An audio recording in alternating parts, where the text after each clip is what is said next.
We're now ready for our first hands-on demonstration. In this demonstration, we're going to start by exploring the Arkime viewer, the viewer that we'll use in order to analyze our network traffic. We'll then move on to identify key patterns and characteristics of spear phishing related network traffic. From there, we'll extract some key artifacts from this network traffic in order to perform further analysis. And finally, we'll wrap up this demonstration by discussing some techniques that you can use to do proactive threat hunting. For these demonstrations, I'll be using Ubuntu 20.04.1 LTS, and I've already gone through the Arkime installation according to the documentation that you can find on their website. Now, as we previously discussed, there's really three components to this. There's the viewer, there's the capture service, and then there's Elastic. Now, you'll find that some of the components within Arkime still use the older terminology, Moloch, which is the case here. We have the Moloch viewer.service. We can use systemctl in order to check the status of the service. And what we want to see is that it's active or running. If your viewer is not running, you can issue the start command, and that should start the Arkime viewer. If you run into problems with your viewer being able to start, then you'll need to consult the documentation and the FAQs on the Arkime website. The next component is the capture service, and this one we don't actually need to be running. This can have an active state of failed. Finally, there's Elastic. We can also use systemctl with a status command, and we should see the same active or running state for Elastic. To see the viewer, you simply need to open up a browser and navigate to localhost :8005, which is the default port that the viewer listens on. Now, you'll notice that we get an "Oh no, Arkime is empty" message, and that's fine. There are usually two reasons that this can happen. One is that we simply have no data in Elastic yet, which is the case here. The other is that we may actually be looking at a period of time for which we have no network traffic. When using PCAPs, we'll often get the timestamp that that traffic was originally captured on, which means that even though we just ingested it now, we have to go back to when it was originally captured. We can check in the upper left-hand corner the time frame that we're looking at. By default, it's the last hour. Selecting any one of these will cause the interface to update. To the right, we have actual dates and times. Selecting those will bring out a date time picker. And from there, we can select a very precise start and end time. For these demonstrations, it'll be okay just to select all, because the traffic contained within these PCAPs will be very short. So how are we going to ingest those PCAPs? Well, I've provided a shell script in order to help facilitate this. We won't spend a lot of time going through all the details here, so I'll leave that up to you, but I will summarize it quickly. This script will do three important things. First, it will clear Elastic. So all previous data will be erased, allowing us to focus on just the traffic from the PCAP that we're about to ingest. It will then use the capture service in order to ingest the PCAP, and finally, it will restart the viewer. Once the script is done, you'll need to wait a few seconds before you try to look at the data in the viewer, as it can take a little bit of time to populate. Now we're ready to use the script. We'll use the sudo command // to tell the system to look in the current directory to execute our shell script, and then the path to the PCAP file. This PCAP file is also on my desktop. We can now run the script. You'll know that your network traffic is ready for analysis when you begin to see data in the Sessions tab. That is the main window when looking at the Arkime viewer.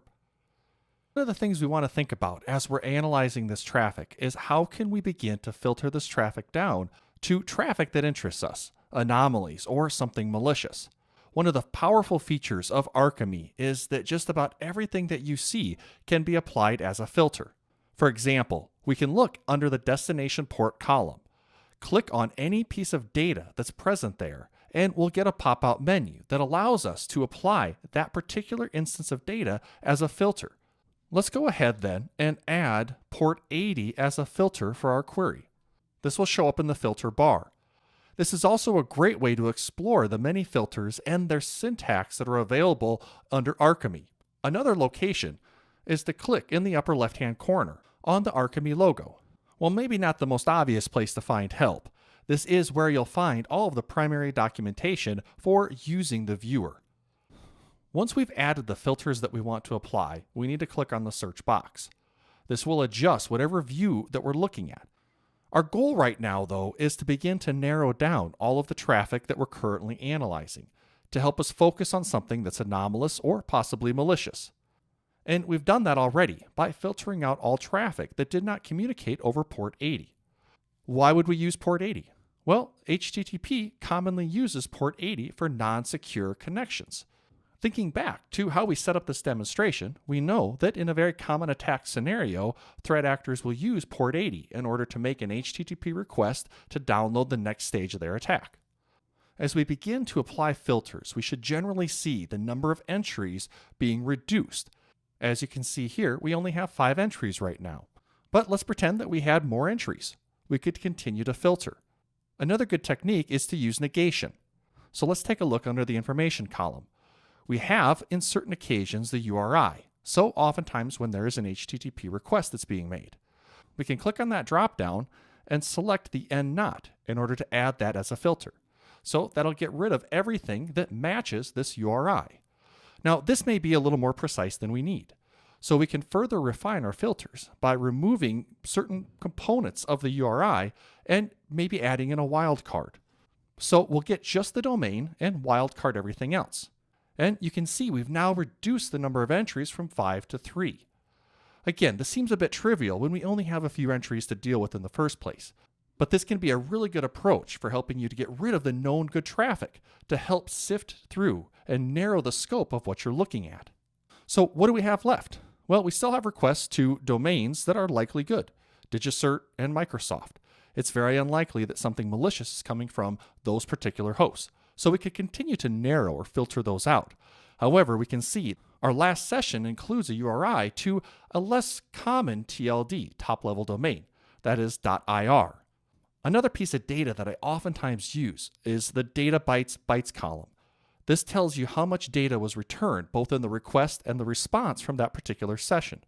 Here you can see that we had quite a bit of data that was returned. So if this is in fact a PDF file, it's a really large PDF. And that stands out as a bit odd to me. We can also use data bytes in order to help divide our traffic. Because this can be used as filters, as we're already doing.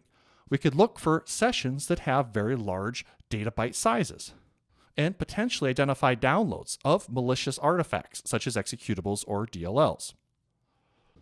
When we're ready to investigate more details about any particular session, we can click on the icon on the leftmost side of the interface. This will expand that session, and now we can get more refined details. Not only do we get more details, but you can see we have a lot more data that we could use as filters. The first portion of this is about the TCP data. Of course, this data will vary based off the protocols that you're investigating. So if we scroll down a little bit further, we'll see information about the application layer protocol, in this case, the HTTP request and response, as well as additional information that can be generated by Arkime, such as the MD5 hashes of the HTTP payload, that is, the content of the body. We'll actually come back to this information in just a moment. Scrolling down yet a little bit further will show the actual content from that session. So here we can see the HTTP request, which is on the left-hand side in red, and the HTTP response, which is in blue on the right-hand side. For the request, you'll observe that there are very few headers. This is often an indication of some sort of a scripting language that made the HTTP request. That is, they use very minimal amount of HTTP headers. This is in contrast to our browsers. Browsers tend to use a lot of headers when making HTTP requests. So this is something that we can use in order to try to identify that anomalous or potentially malicious traffic. We can actually use this header count in order to identify these particular sessions, and we'll do that in the next demonstration. The response is also quite odd, in that while it looks like a PDF was requested, we can see that it was a PE file that was returned. There are a few ways in order to recognize this, such as the first 2 bytes, which are the magic numbers for a PE file, the DOS stub, which is typically this program cannot be run in DOS mode, and then there's some other elements of the file format itself. So what would be the next logical step if we had identified this type of traffic in our own environments? Well, we'd likely want to investigate this PE file. One of the quickest and usually easiest things to do is to try to generate a hash of the file itself. Since we can clearly see the evidence of the PE file in this HTTP response, we don't need to suspect that there is obfuscation. This means that we can use the body MD5 that was generated by Arkime in order to search on other threat intelligence platforms, such as VirusTotal. What if we wanted to extract the file ourselves and perform different analysis on it, such as additional static analysis or maybe uploading it to a sandbox on our own? Well, here we can use the viewer in order to extract that file from this network traffic. If you click on the Show Images and Files, that will change the interface. And instead of providing you with the content of the HTTP response, it'll identify that as a file and turn it into a hyperlink in which you can click on and then save that file to your file system. In our next demonstration, we'll go ahead and we'll not only use some of these same techniques in order to identify some malicious traffic, but then we'll also begin to explore patterns in C2 or command and control communications.